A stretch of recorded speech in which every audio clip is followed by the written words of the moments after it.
des ressources pour les hommes au droit. Pas pour tout le monde. Pour les hommes au droit. Pas les hommes gnoka gnoka, viongolo viongolo.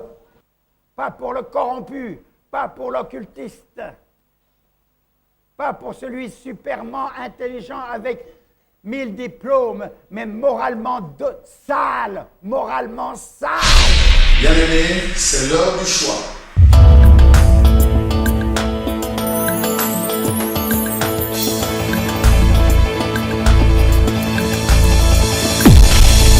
Au pied du Seigneur, je t'invite pour écouter la parole éternelle, car c'est l'heure du choix. C'est l'heure du choix. C'est l'heure du choix. C'est l'heure du choix.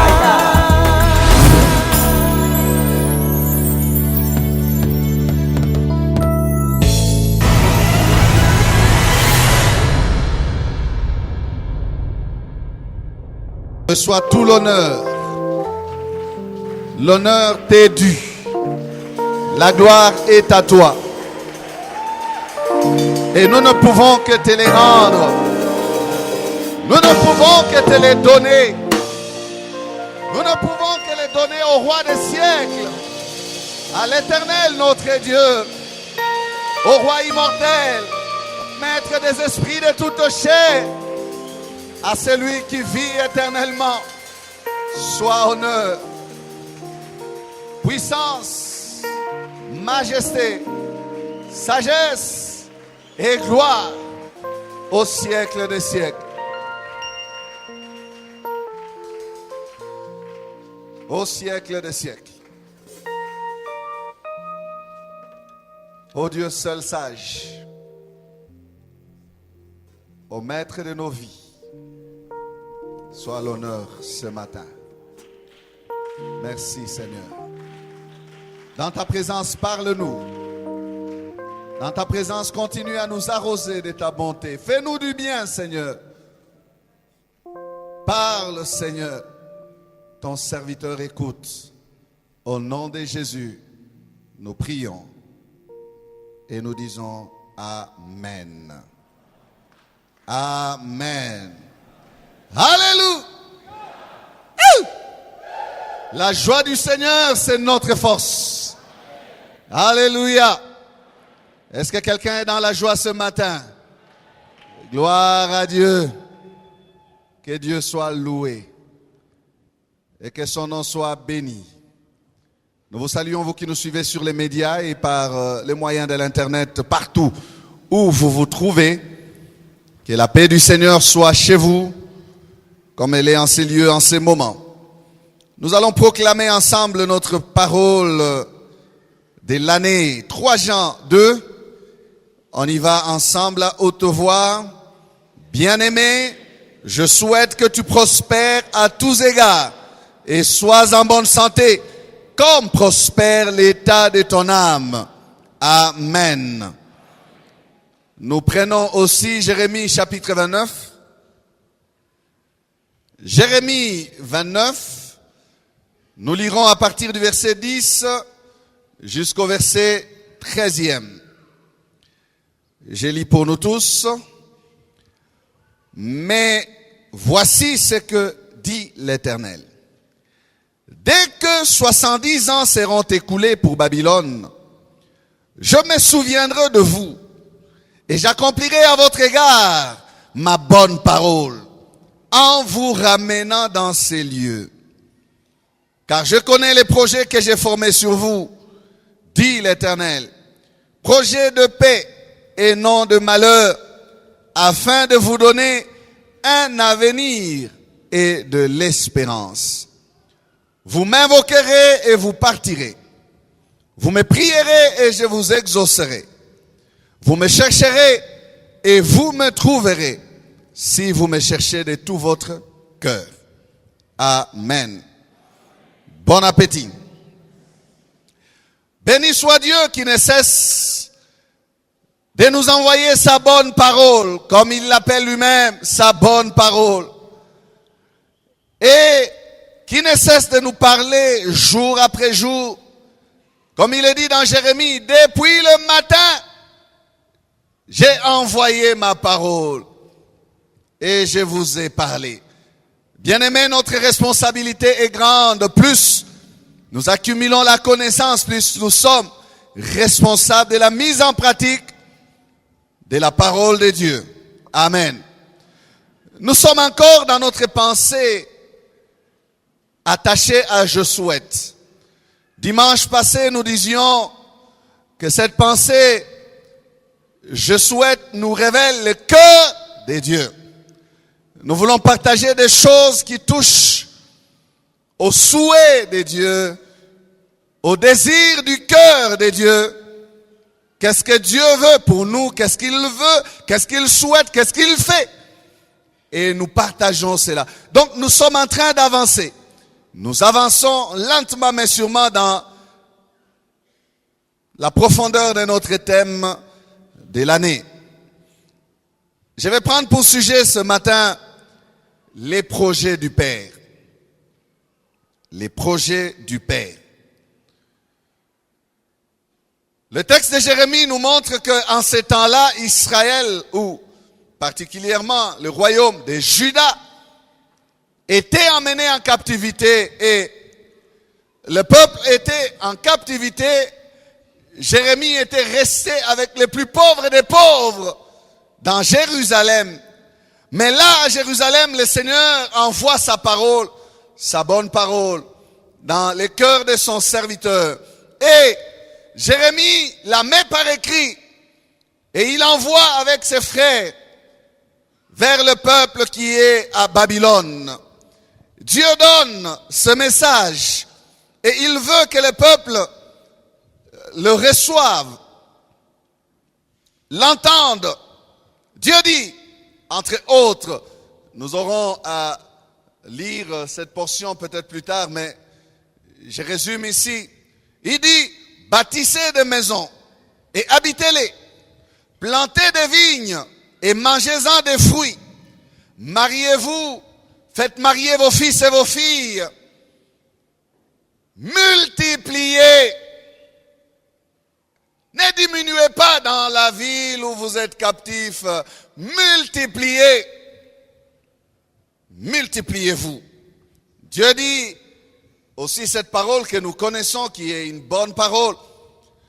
Priez pour le bonheur de la ville où vous êtes, où je vous ai amené captifs. Priez pour le bonheur de la ville où vous êtes, car votre bonheur dépend du sien. Amen. Votre bonheur en dépend. En un mot, Dieu disait à son peuple de vivre là, à Babylone. De vivre dans les conditions de captivité. De s'adapter, de s'intégrer. Dieu leur disait qu'ils étaient captifs, certes, et ils devaient l'accepter. Et Dieu va les mettre en garde. Toujours dans le message de son serviteur Jérémie. Faites attention aux prophètes qui vous prophétisent le mensonge. Qui veulent vous détourner de la pensée de la captivité. Qui vous disent que vous allez sortir bientôt. Vous allez retrouver votre nation. Ne les écoutez pas. Et ne vous donnez pas au songe que vous vous fabriquez vous-même en pensant que cette captivité ne va pas se faire, ne va pas accomplir le but pour lequel je l'ai suscité. Dieu va enfin rassurer son peuple en lui disant, je connais les projets que j'ai formés sur vous. Je connais les projets que j'ai formés sur vous. Projets de paix et non de malheur, afin de vous donner un avenir et de l'espérance. Amen. Les projets du Père. Dieu dit, je connais les projets. Il dit cela dans quelle situation? Il dit cela dans quel moment? Dans un temps difficile. Dans un temps où le peuple gémit, où le peuple est en captivité. Non, il n'est pas à l'aise, le peuple. Mais Dieu dit, je connais. Ne provoquez pas les prophéties. Ne recherchez pas les songes, l'interprétation des songes. Mais moi, je vous dis, je connais. Ne cherchez pas à connaître au-delà de ce que je suis en train de faire. Vivez la situation que vous vivez. Moi, je connais. Je connais. Je ne cesse de répéter ces derniers temps, Dieu est un Père responsable. Dieu sait ce qu'il fait avec chacun d'entre nous. Dieu sait ce qu'il prépare à chacun d'entre nous. Il n'y a aucune vie de ses bien-aimés ou d'un de ses bien-aimés qui lui échappe. Non, Dieu a en contrôle ta vie, Dieu a en contrôle ma vie. Amen. Dieu dit, je connais. En tant que père responsable, Dieu connaît la situation que traversent ses enfants. Et non seulement qu'il connaît la situation, mais il sait ce qu'il est en train de faire. Je connais quand tu as faim. Je connais quand tu es malade. Je connais, je sais. Quand l'ennemi te veut du mal, je le sais et je le vois. Je connais.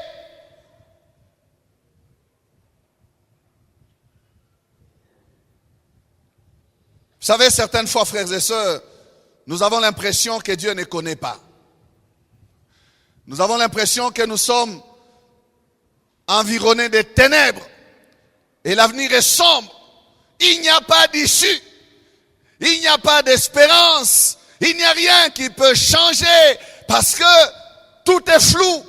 Tout est noir. Tout est sombre. Alors, nous pensons que comme nous sommes dans cette impasse, Dieu est aussi dans une impasse. Non, Dieu dit, je connais. Alléluia. Je connais où vous allez. Je connais où je vous mène. Je connais. Oh, certaines fois, tu penses que Dieu ne connaît pas ta condition, ta situation. Nous pensons qu'il ne sait rien. Nous avons envie de le lui demander. Seigneur, est-ce que tu sais? Seigneur, est-ce que tu vois? Est-ce que tu me vois là dans cette situation? Est-ce que tu sais que je suis mal en point? Est-ce que tu connais? Est-ce que tu sais? Nous avons envie de le lui demander et nous voulons bien souvent être rassurés. Oh, voilà pourquoi le peuple s'est tourné vers les faux prophètes. Des hommes qui inventaient des prophéties sur mesure. Et de notre temps aussi, ils sont nombreux qui profitent de la situation des faibles et qui leur apparaissent avec des prophéties sur mesure. Faites attention, frères. Ne les écoutez pas.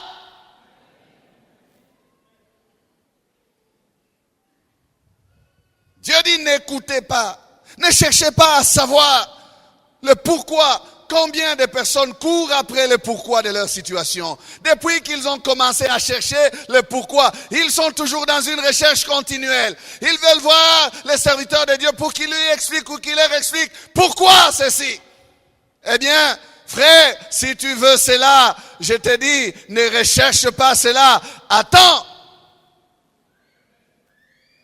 C'est lui qui est ton maître, connaît pourquoi. Lui sait. Même si toi tu ne sais pas. Et les serviteurs de Dieu peuvent ne pas les savoir. Gloire à Dieu pour celui qui peut les savoir et qui peut t'aider. Gloire à Dieu pour celui qui peut comprendre certaines choses et les recevoir de l'Esprit de Dieu et les annoncer avant qu'elles arrivent. C'est biblique. Gloire à Dieu. Mais Dieu dit, ne recherchez pas cela. Amen.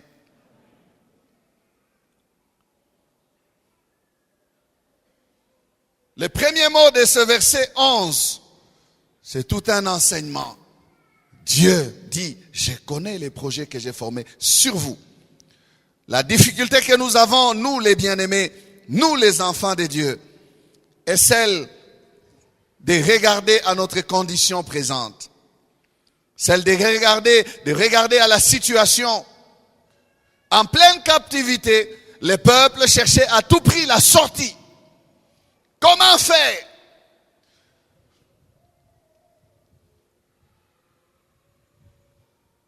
En plein désert, il avait cherché déjà à retourner en Égypte. Nommons-nous un chef et retournons en Égypte. Non pas ce que Dieu veut, mais ce que lui pense. Parce que la situation dans laquelle il se retrouve ne lui plaît pas. C'est difficile d'avancer. Alors, c'est mieux peut-être de reculer, de retourner en Égypte. Ça, c'est notre difficulté. Nous voulons à tout prix que la condition présente change. Eux, ils voulaient qu'ils sortent de la captivité. Alors que pour Dieu, sortir n'était pas une urgence. Dieu donne même les termes de la durée de la captivité. 70 ans doivent s'écouler. 70 ans. C'est comme s'il est en train de dire, restez là. Acceptez de passer ces 70 ans là dans la captivité. Il leur disait qu'il va prendre le temps qu'il faudra. Alors ne cherchez pas à rentrer à Jérusalem de vous-même. Vivez votre captivité là et soyez positifs. Vivez pleinement là. Bâtissez des maisons, plantez des vignes, multipliez-vous. Priez pour la ville.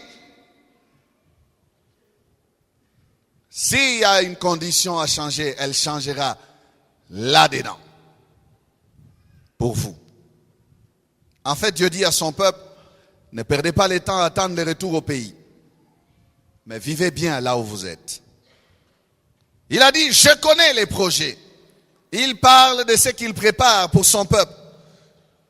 Donc, le peuple ne doit pas se sentir abandonné. Dieu connaît toujours où il nous mène. Il connaît toujours où il nous conduit. Amen. Quelques leçons de ce verset 11. La première, c'est que le peuple doit savoir que la vie de la captivité ne signifie pas absence des projets de Dieu. Amen. Dieu n'a pas abandonné son peuple. La souffrance de la captivité ne devait pas paraître pour un signe de méchanceté de Dieu envers son peuple. Non. De la même manière pour nos vies, en tant que bien-aimés, la présence de la situation difficile, la présence de l'impasse, des difficultés, ne signifie pas que Dieu a arrêté son plan pour notre vie. Amen. Lorsque vous êtes en difficulté, ne pensez pas que Dieu a arrêté son plan qu'il a pour votre vie. Non. Il dit, je connais les projets. Quand il dit ça, vous êtes dans une situation difficile. Pourtant, il connaît. Il n'a pas abandonné son plan. Il a un projet. Nous devons savoir que Dieu contrôle nos vies. Et quand bien même nous pouvons passer par des moments difficiles, sa main est toujours sur nous. Frère, dites-vous toujours cela si vous êtes enfant de Dieu. Peu importe la situation difficile, Seigneur, ta main est toujours sur moi. Ta main est à l'œuvre dans ma vie. Souvent, notre condition semble contredire le projet de Dieu sur nous. La situation dans laquelle nous sommes ou dans laquelle nous nous retrouvons semble contredire le projet que Dieu a pour nous. Et c'est là la difficulté de plusieurs d'entre nous. Nous avons du mal à accepter que réellement il y a un bon projet. Parce que la situation est contraire. La situation est contraire. C'est difficile. Le peuple pouvait penser que Dieu lui voulait le malheur. Mais Dieu les rassure. Dieu lui dit, ce sont des projets de paix et non des malheurs. Amen. Ils se retrouvent dans les malheurs. Ils peuvent dire, c'est ce que Dieu veut de nous. Il veut sur nous ça. Il nous impose ces malheurs. Mais Dieu leur dit, non, je veux le contraire. Même si vous êtes dans les malheurs maintenant. Ce que je souhaite pour vous, ce que je prépare pour vous, ce que je suis en train d'arranger pour vous, ce n'est pas ce que vous vivez maintenant. Amen. Il arrivera deux fois, frère, que dans ta vie, la promesse sera en contradiction avec ta condition. Je ne sais pas si tu me comprends. Tu t'attends au mieux, mais tu vis le pire. Tu t'attends à l'élévation, mais tu traînes dans l'abaissement. Tu as un projet sur ta vie, mais ce que tu as en train, ou ce que tu es en train de connaître, ça ne ressemble en rien à ce que tu peux t'attendre de Dieu. Et cette situation dans laquelle tu es a l'intention d'effacer ta confiance dans ce que Dieu est en train de préparer. Non, je te dis, fais confiance au Seigneur, lui connaît. Amen. Il connaît. Combien d'entre nous n'avons-nous pas des promesses de gloire, des promesses de puissance, des promesses des grandes choses? Mais quand on regarde, oh, il est difficile. Il est difficile. Frère, même pour certaines personnes, quand tu leur dis tes promesses à toi, oh, c'est comme avec Joseph, quand il parle de ses songes, on les regarde, on dit c'est un petit orgueilleux, qu'est-ce qu'il croit lui, il va dominer sur nous? Décalage entre la personne sur laquelle il y a la promesse, où il y a le projet, et la réalité de sa vie qu'elle vit. On ne peut pas accepter. Gédéon ne pouvait pas accepter que l'Éternel soit avec eux. Que l'Éternel soit avec lui. La salutation de l'Éternel semblait être une contradiction à la situation de Gédéon. Salut, vaillant héros. Il dit, l'Éternel est avec toi. L'Éternel est avec moi. Dans quelle situation? Je suis caché ici. J'ai peur des Madians. C'est Madian qui domine sur le terrain et toi tu dis que tu es avec moi. Ce qui fait que tu sois avec moi ou avec nous, n'est-ce pas les prodiges? Voilà le problème de Gédéon. Où sont les prodiges que les pères nous ont parlé? Gédéon fait une grande corrélation entre prodige et présence de l'Éternel. Il n'a pas tort. C'est ça ce qu'on lui a raconté. Pourtant, l'Éternel peut être avec toi dans la situation que tu traverses. Ça, il n'a pas entendu parler de ça. Ça, Gédéon n'a jamais entendu dire que quelqu'un puisse être dans la souffrance, mais il est avec l'Éternel. Frère, c'est ce que la chrétienté doit comprendre. Beaucoup de chrétiens sont comme Gédéon. Ils veulent les prodiges pour qu'on accepte qu'il est avec l'Éternel. Ils veulent les miracles pour qu'on sache qu'il est avec l'Éternel. Ils veulent la richesse pour qu'on dise qu'il est avec l'Éternel. Les grandes choses, alors on dira, Dieu est avec lui. Dieu peut être avec toi. Dans ta mauvaise situation, il dit, je suis encore avec toi. Je suis avec toi là, dans cette situation-là. Tu me cherches dans les prodiges. Mais comment est-ce qu'il y aura des prodiges s'il n'y a pas cette situation? Oh, c'est ce que tu ignores, Gédéon. Gédéon ne cherche pas des prodiges. Commence par chercher ma présence. Parce que c'est moi qui change les situations difficiles en situations de prodiges. C'est moi l'Éternel. C'est moi l'Éternel. Gédéon ne cherche pas à ce qu'il y ait des prodiges d'abord pour que tu dises l'Éternel réellement est avec moi. L'Éternel est avec toi, vaillant héros. Ah bon? Quel Éternel? Oh, je l'entends dire, si c'est en lingala, il dit, wapi bika moi. Zamboza wapi. N'est-ce pas la question que tu poses, frère? Mungu ko wapi? Onekana. Tu veux qu'il se manifeste par des prodiges. Il prépare des prodiges, c'est vrai. Mais lui te dit qu'il est avec toi. Amen. Pendant que tu es dans la défaite, Gédéon, que je t'annonce les projets de victoire. C'est pendant que tu es dans la souffrance que je te parle du projet de bonheur. C'est pendant que tu es dans la maladie que je te parle du projet de guérison. Parce que c'est moi qui vais faire ces choses. C'est moi ton Dieu. Amen. C'est pendant que tu es en difficulté que je te parle de mes projets de solutions à tes problèmes. Il ne peut en être autrement, frères et sœurs. Il ne peut en être autrement. C'est pendant que la situation est terrible que Dieu veut se manifester comme celui qui est capable d'accomplir des projets de gloire pour son peuple. Pendant que tu es dans la misère, il te parle de ses projets pour t'en sortir. C'est pendant que tu es dans les célibats qu'il peut te parler du projet de mariage. Si tu es déjà marié, il va te parler de quel projet de mariage encore? La polygamie? Ça n'existe pas. Amen.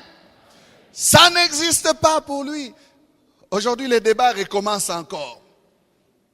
Et les gens utilisent des versets. Il est recommandé à un ancien d'être marié qu'à une seule femme. Donc, tous les autres, comme ils ne sont pas anciens, ils peuvent avoir plusieurs femmes. Faites attention, frère, c'est un faux enseignement.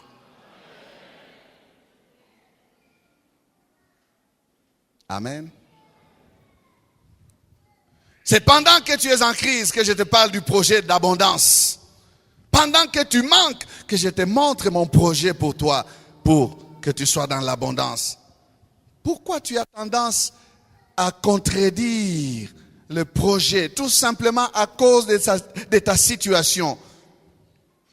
Gédéon, accepte que tu es vaillant héros. Amen. Avant même les combats, celui qui donne la victoire, il a déjà nommé le général. Vous savez, les hommes, il faut terminer les combats pour qu'on mette des galons sur quelqu'un et qu'on l'appelle général. Il faut qu'il y ait des exploits dans la vie de quelqu'un pour qu'on les déclare héros. Mais avant les combats, l'Éternel déclare son héros. Parce qu'il connaît les projets. Il sait que petit, toi et moi, nous allons traverser, nous allons gagner, nous allons remporter, nous allons établir la victoire. Et je vais t'assurer que réellement tu es héros. Parce que je connais où je te mène. Amen. Je connais où je t'amène, je connais où je te mène. Frère, ça n'a jamais été facile. Je suis d'accord avec Gédéon. Et je le sais aussi, dans ma vie, ça n'a jamais été facile. Frère, les songes peuvent être là. Joseph pouvait avoir des songes. Mais imaginez Joseph en train d'être vendu. Joseph peut crier, oh Dieu, n'est-ce pas toi qui m'avais montré? Mais voilà que je suis lié, je suis esclave. Pendant qu'on le jette dans le puits là, il peut regarder juste la lueur du ciel et voir le ciel. Pas d'espoir. Et dit, mais Dieu et les songes. Pendant qu'il est en train de travailler dans la maison de Potiphar comme esclave, la femme de Potiphar le mal. Allez, va là-bas, amène-moi. Il dit, vraiment, Nabando Tango. Esclave, mais avec des songes de gloire. C'est ce que tu es, n'est-ce pas? Qu'on ne te méprise pas. Aide-moi à dire à ton voisin, ne me méprise pas. Il y a des projets de Dieu sur ma vie. Il y a des projets de gloire sur moi. Il y a des promesses sur ma vie. Il y a quelque chose que Dieu est en train de préparer pour ma vie. Personne ne peut voir cela. C'est entre toi et ton Dieu. Personne ne connaît ces projets. C'est Dieu qui connaît. Personne ne les voit. Personne ne les sait. Mais toi, tu as entendu. Tu connais ton Dieu. Fais-lui confiance, frère. Reste dans cette captivité-là. Oh, je parle à la manière des enfants de Judas. Si tu es dans la captivité, si tu es dans cette situation-là, reste avec tes projets. Trimballe tes projets avec toi. Seigneur, je suis appelé à servir comme esclave alors que tu me réserves la gloire. Amen. Pour Dieu, ce n'est pas étonnant. Amen. Ce n'est pas étonnant. Il y a un décalage, c'est vrai. Mais ce que Dieu a comme projet finira par influencer réellement ce que tu vis.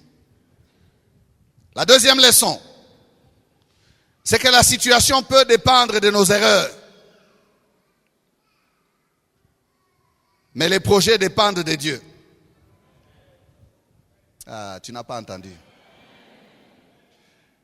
Judas s'est retrouvé en captivité à cause de sa perfidie. Judas était perfide. Perfide, Judas avait l'exemple d'Israël. Judas savait qu'il pouvait aussi être entraîné en captivité parce qu'Israël était allé avant lui. Le royaume du sud, hein? Non, du nord. Le royaume du nord était allé avant lui. Le royaume du sud, c'est Judas, avait l'exemple d'Israël. Mais Judas est tombé dans les mêmes choses qu'Israël.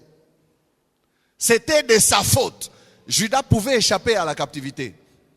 Mais ils sont tombés dans les mêmes péchés.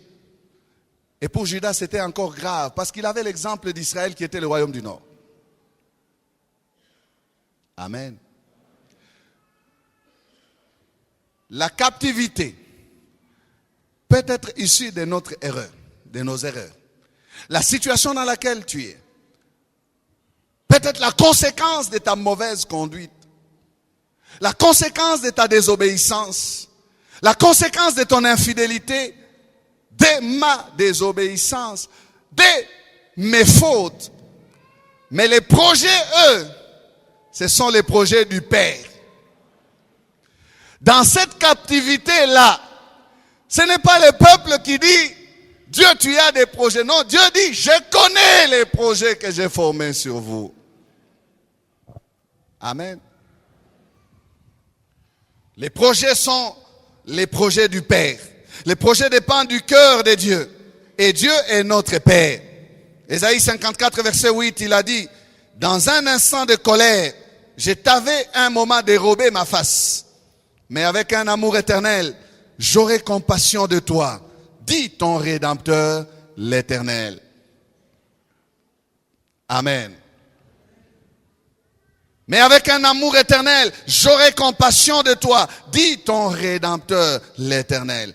Les projets du Père doivent nous encourager ce matin. Frère, les projets du Père doivent t'encourager.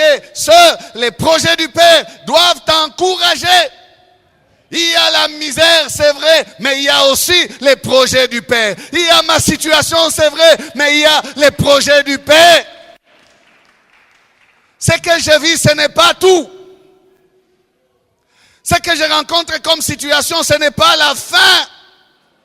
Il y a les projets du Père. Les fils prodigues avaient compris cela. Ils disaient, si je reste dans cette situation ici, en tout cas, ça n'est fini de moi. Ils disaient, il y a dans la maison de mon Père. Amen. Il se souvient qu'il y a un Père quelque part. Il y a des choses merveilleuses dans la maison de mon Père. J'ai un Père. Je ne peux pas vivre comme un clochard. J'ai un Père. Je ne peux pas continuer dans ma misère à cause de mes erreurs, à cause de ma débauche, à cause de mon infidélité. Non, je me lèverai. Parce qu'il y a dans la maison de mon Père quelque chose. Est-ce que quelqu'un comprend? Ce que je vis, ce n'est pas la fin. Frère, tu n'as pas besoin de te suicider parce que la situation est grave. Non, il y a encore les projets du Père. Lutte, travaille, multiplie, essaye de faire un effort. Les projets de ton Père te croiseront là-dedans. À quoi bon vivre? Balingarangate, il ne m'aime pas. Je vais mourir. Meurs, nous allons continuer par sa grâce. Je crois que Job savait que le Dieu que je connais, non, il ne veut pas ma mort. Ma femme, tais-toi, tu agis en insensé, parce que mon Dieu ne me demande pas de mourir avant qu'il n'ait fini. Je sais que mon Rédempteur est vivant et il s'élèvera le dernier. Il n'a pas encore dit le dernier mot, donc je ne meurs pas. Je ne mourrai pas. J'attendrai qu'il me retire le souffle. S'il ne le retire pas, c'est qu'il y a encore un projet. Tant que je vivrai, il accomplira son projet. Il accomplira quelque chose. Je ne sais pas quoi, mais je sais qu'il fera quelque chose. Amen. Ma soeur, relève la tête.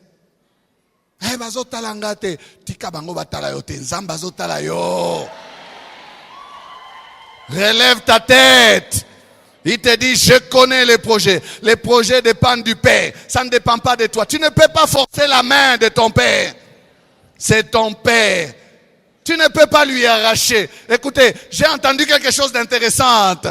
On ne peut pas arracher dans la main de Dieu des choses qu'il a pour nous. Et Dieu nous aime. Pourquoi lui arracher? Tel que je suis ici, béni, s'avance et comment? Fais ça! Non, je prends. Ça ne marchera pas. C'est impoli. Alors oublie cette histoire d'arracher. Tu as un Père qui connaît les projets. Amen. S'il te prive, s'il ne te donne pas, c'est que tu n'es pas encore parvenu au moment de recevoir cela. Marche dans son intimité.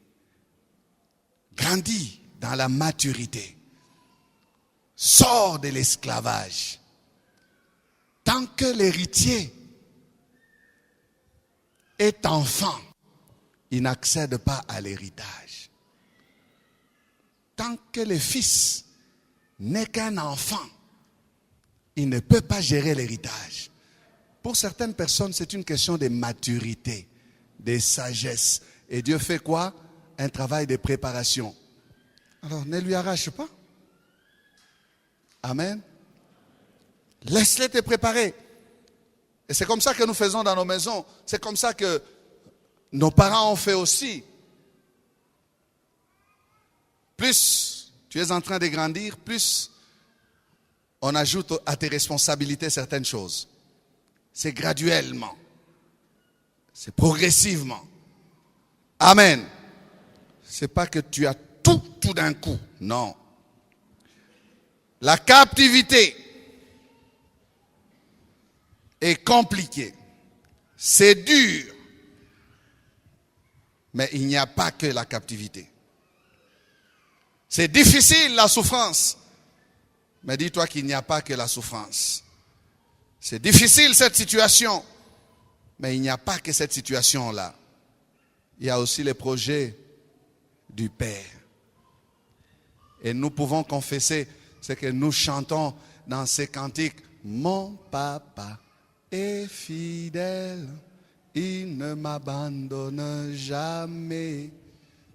Je n'ai plus rien à craindre.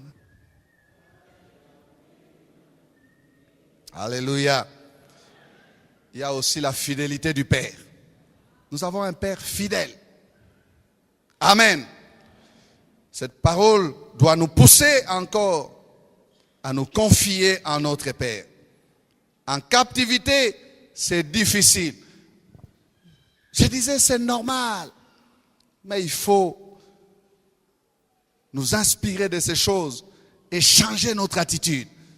La Bible dit que ces choses ont été inscrites pour notre instruction. Nous qui sommes parvenus à la fin des temps, nous avons une meilleure position en matière de foi parce que nous avons tous ces exemples devant nos yeux. Amen. C'est pour que notre attitude soit celle de confiance en l'Éternel. Nous savons que nos frères qui nous ont précédés dans la foi sont passés par là. Israël en captivité n'avait pas la joie.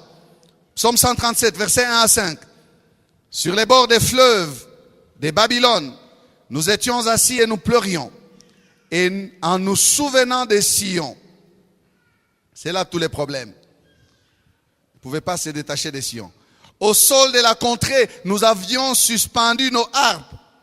Là, nos vainqueurs nous demandaient des chants et nos oppresseurs de la joie. Chantez-nous quelques-uns des cantiques de Sion. 4.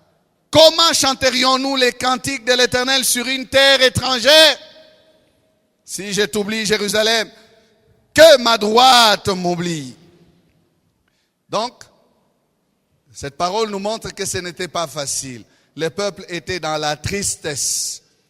Même pas capable de chanter quelques-uns des cantiques de Sion. Ça, ce n'est pas ce que Dieu voulait de ce peuple pendant qu'il est en captivité. Dieu ne voulait pas qu'il puisse crouler sous le poids de la captivité, mourir, diminuer et terminer son histoire dans la captivité. Non, non, non, non. Ce n'était pas facile pour le peuple, c'est vrai. Ce n'était pas facile pour eux d'oublier Sion, d'oublier leur liberté. Ceux qui dominaient sur eux, c'était comme des colons, des ennemis pour eux, des oppresseurs. Mais Dieu leur dira, priez pour la ville dans laquelle je vous ai mené en captivité. Votre bonheur en dépend. Acceptez. Amen. La situation est difficile. Mais il n'y a pas que la situation, il y a les projets. J'aime ce que le dictionnaire, le Robert, a donné comme première signification du mot projet. Il dit ceci, image d'une situation, d'un état que l'on pense atteindre. Image d'une situation, d'un état que l'on pense atteindre. Amen. Donc, dans la captivité, Dieu a une autre image qu'il prépare pour son peuple. Il veut l'amener à cette image-là. Alors que pour le moment, le peuple est, lui, en train de gémir. Mais Dieu dit, ce n'est pas le malheur. Il y a quelque chose de mieux. Moi, quand je vous vois, je ne vois pas seulement ce que vous êtes en train de vivre ou de subir. Je vous vois dans cette autre image-là que je suis en train de préparer. Amen. La version de la Bible d'Arby traduit le mot projet par pensée. Donc c'est une façon de faire une projection, c'est une pensée. Darby dit, car moi je connais les pensées que je pense à votre égard, dit l'Éternel. Pensez de paix et non de mal, pour vous donner un avenir et une espérance. Bien-aimé, dans ta situation, arrête de penser comme la situation te l'impose. Pense comme Dieu pense à toi. Pensez, pensez. Amen. Essaye de t'élever au niveau de la pensée de Dieu. Dieu voyait son peuple comme des héros, des vaillants, capables de prendre la terre promise, mais eux, ils se voyaient comme des sauterelles. Ils ne voulaient pas être à la mesure, à la hauteur de la pensée de Dieu. Et ils ont accusé Moïse qu'il leur a fait sortir pour mourir. C'est pas parce que la situation est difficile que tu dois prendre la pensée de ta situation. Combien de personnes qui tombent malades déclarent leur mort parce que tout simplement elles font une fièvre de 40? J'en ai rencontré. Quelqu'un m'a dit, j'ai fait 40 de fièvre, je crois que c'est ma fin. Mais ce n'était pas sa fin, elle a vécu, elle a survécu par après. Combien de choses nous appelons nous-mêmes parce que notre pensée est prête à accepter la situation. Nous disons, c'est comme ça que ça va aller. Est-ce que c'est ça la pensée de Dieu? C'est pour cela, frère, nous devons être remplis des paroles de Dieu. Nous devons être remplis de la pensée de Dieu exprimée dans sa parole. Sa parole, c'est sa pensée. Sa parole, ce sont ses promesses. Sa parole, c'est son plan pour nous. Amen. Être rempli de la pensée de l'Esprit, de la pensée de Dieu. Ne pas se voir comme la situation impose. Ne pas se voir comme les autres disent. Ne pas accepter cela. Mais surmonter toujours. Parvenir à se voir dans la pensée de Dieu. Quand Dieu te regarde, qu'est-ce qu'il dit de toi? Quand Dieu te regarde, qu'est-ce qu'il pense de toi?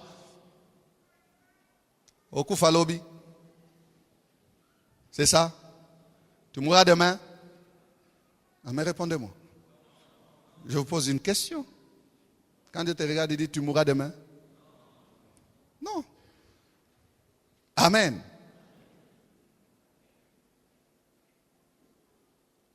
J'ai trouvé dans une encyclopédie une autre définition de mot projet. Écoutez ce que cette encyclopédie dit. Elle dit qu'un projet est un ensemble finalisé d'activités et d'actions entreprises dans le but de répondre à un besoin défini, dans des délais fixés et dans la limite d'une enveloppe budgétaire allouée. Je dis c'est trop scientifique, mais c'est vraiment très bien. Ensemble d'actions et d'entreprises. Ensemble, non, d'actions et d'activités entreprises dans le but de répondre à un besoin défini, dans des délais fixés et dans la limite d'une enveloppe budgétaire allouée. Alors j'aimerais rassurer quelqu'un qui comprend cette définition ici, quoique scientifique, hein, que tout ça là, Dieu a. Amen. Il a ça dans sa tête. Il veut entreprendre d'activités avec toi, pour toi. Il veut entreprendre des actions pour toi, dans des délais fixés, avec une enveloppe bien limitée. Donc il a les moyens. Ton Père a les possibilités. Est-ce que tu comprends? J'ai dit que tout ça là, Dieu a. Ça peut pas échapper. La science ne peut pas échapper à Dieu. Enveloppe budgétaire, il a. Ce n'est pas le terme enveloppe budgétaire qui lui dépasse. Ensemble d'activités et d'actions, entreprises, pour répondre à un besoin. Mais tu es en captivité, tu es en une situation difficile. Dieu a ça, il veut te sortir de là. Amen. Le peuple était en captivité et Dieu dit, je connais les projets. Donc, il y a un mouvement que je déclenche déjà. Je suis en train de faire ces choses. Il y a un budget alloué à cela. Et cette encyclopédie a dit, le projet est à distinguer d'un processus. Le processus n'est pas limité dans le temps. On n'en connaît pas les limites. Mais le projet, il est limité. Le projet doit s'accomplir. Et Dieu n'est pas un Dieu des projets inachevés, des projets sans suivi. Comme certains chantiers. On avait commencé, on a envoyé un grand mazembe là. Et puis le mazembe est tombé en panne. La route n'a jamais été achevée. Les pièces ont commencé à être prises. Jamais ça chez notre Dieu. Quand il commence, il achève. Il est le Dieu des projets achevés. Et s'il a formé des projets sur vous, mon frère, ma soeur, je suis en train de vous encourager pour lui faire confiance. Amen. Faisons-lui confiance. Troisième leçon. C'est la leçon du présent du peuple pendant sa captivité. L'existence du projet ne nous désengage pas de nos responsabilités. Comme le projet, c'est le projet du Père. Le peuple ne devait pas abandonner, se laisser aller, se décourager, se laisser écraser, non. Dieu dit à son peuple de tenir bon. Jérémie 29, versets 4 à 7.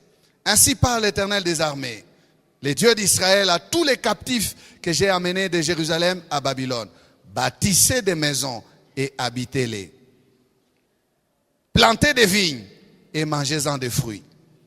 Prenez des femmes et engendrez des fils et des filles. Prenez des femmes pour vos fils et donnez des maris à vos filles, afin qu'elles enfantent des fils et des filles. Multipliez là où vous êtes et ne diminuez pas. Vous voyez la responsabilité du peuple? Dieu dit, je connais les projets, mais vous, qu'est-ce que vous devez faire? Soyez forts, tenez bon, recherchez les biens de la ville où je vous ai amené en captivité et priez l'Éternel en sa faveur, parce que votre bonheur dépend du sien. Donc, le projet que Dieu connaît ne nous exempte pas de notre responsabilité de tenir dans le temps présent. Frère, la situation là te dépasse, c'est vrai, mais il faut lui tenir tête. Amen. Même quand tu as la révélation des projets de ton Père, tu dis j'attends les grandes choses, mais entre-temps tu fais quoi? Tu baisses les bras? Tu laisses les choses telles qu'elles sont? Non. La prospérité ne viendra pas parce que Dieu a promis la prospérité seulement. Non, il y a une part que nous devons faire. Amen. Les projets, c'est Dieu qui les connaît. La promesse, c'est Dieu qui l'a faite. Moi, j'ai fait un seul effort, c'est de tenir. Dieu a quelque chose en vue pour moi. Mais moi, je vais faire une seule chose, tenir. Et c'est ce qu'il demande à son peuple. Travaille, plantez des vignes, bâtissez des maisons, priez, faites votre part. Mettez la main là où il faut la mettre. Ne restez pas là sans rien faire parce que Dieu a des projets. Non. En fait, l'accomplissement du projet de Dieu viendra sur nous en faisant et non en rêvant. Et il y a beaucoup de personnes, tout simplement parce qu'elles sont remplies de l'Esprit de Dieu, préfèrent les rêves. Je vais rêver. Et Dieu va faire ce qu'il a prévu de faire. Regardez avec Joseph. Les projets de Dieu pour sa vie. L'a croisé en train de gérer une prison. Amen. Partout où Joseph passait, il faisait quelque chose et il s'est distingué. Il faisait de son mieux. Il ne rêvait pas parce qu'il est le faiseur des songes. Non. Non. Dieu dira à Gédéon de renverser l'autel des Baals. Et de faire quoi? D'ériger l'autel de l'Éternel. C'est faire quelque chose. Gédéon tremblait, malgré qu'il était déjà nommé général. Il a préféré faire ça de nuit. Parce qu'il n'était pas capable d'affronter les regards de ceux de son peuple qui étaient des adorateurs des Baals. C'est en faisant et non en rêvant. Amen. Dieu dit, je connais les projets.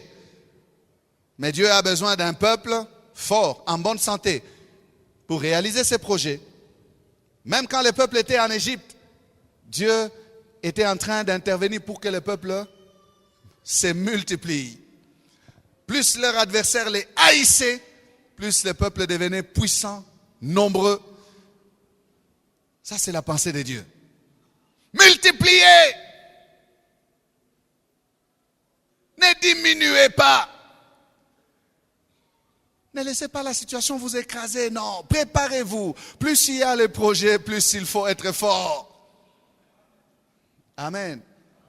Dans la prière, dans la fidélité à Dieu. Et lorsqu'il décide enfin d'intervenir parce que le temps est arrivé, Dieu a besoin de trouver un peuple capable, un peuple préparé. Si Israël devait tomber dans le découragement, si Judas, j'ai dit, devait tomber dans le découragement, c'est sa diminution. Ils allaient mourir les uns les autres. Et lorsque les 70 années allaient être achevées, et que Dieu, venant maintenant pour prendre le peuple, il n'allait pas avoir un peuple. Il allait avoir des chétifs, des gens de rien, ne pouvant même pas marcher pour sortir et accomplir les projets. Quel projet? Multipliez-vous. Amen. Quel est le but qu'il poursuit? C'est l'avenir.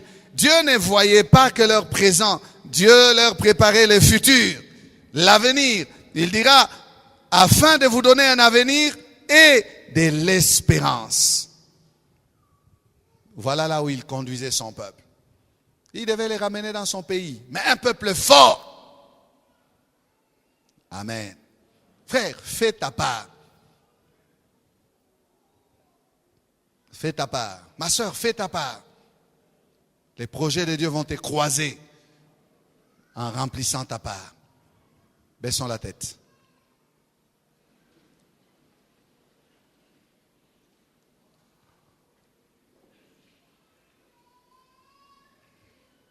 Y a-t-il quelqu'un qui est dans une situation difficile? Une situation qui contredit les pensées de Dieu? Bien-aimés, merci d'avoir suivi ce message. Aujourd'hui, si vous entendez sa voix, n'endurcissez pas votre cœur. Jésus vous aime.